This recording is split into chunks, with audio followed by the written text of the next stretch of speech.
هو صراحة احنا كمسؤولين تقنيين يعني ما تيخصناش اننا يعني نغيروا يعني التصرفات ديالنا، نغيروا هذوك لي زابيتود ديالنا، خصنا يعني الامور ديالنا تمشي عادية جدا. طبعا مباراة اسفي اكيد ما بين قوسين مباراة مهمة جدا، لكن حنا في التعامل ديالنا مع اللاعبين فهي مباراة عادية كجميع المباريات، واذا ما بغينا نفوزوا بها فتيخصنا نركزوا على الاشياء اللي كنشتغلوا عليها عادي في جميع المباريات السابقه، من الناحيه التقنيه والتكتيكيه وحتى من الناحيه البدنيه وحتى من الحضور يعني الذهني ديال اللاعبين.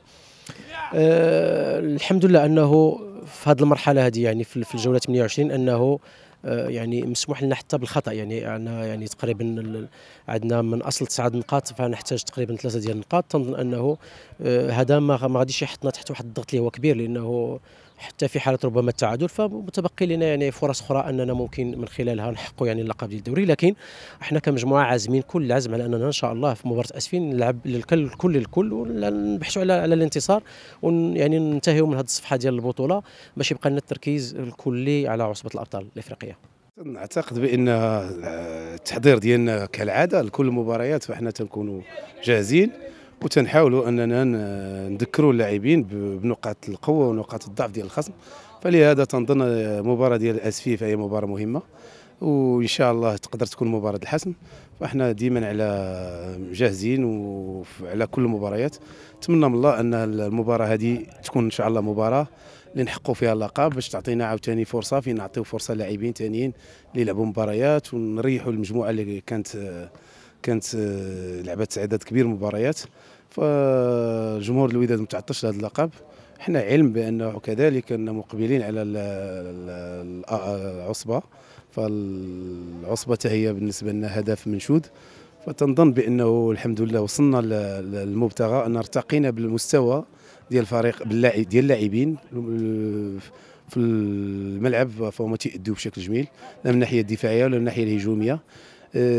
باقي العمل، باقي تينقصنا عده اشياء فاحنا تنشتغلوا عليها. فالناس غتكون في عطله وحنا غيكون عندنا شغل ان شاء الله باش يمكن لنا نوصلوا اللاعبين للقمه ديال المستوى ديالهم، خاصه في العصبه ان شاء الله. فاللقب باقي ما محسومش، تتبقى مباراه اسفي، وان شاء الله نتمنى تكون هذيك المباراه هي الحسم.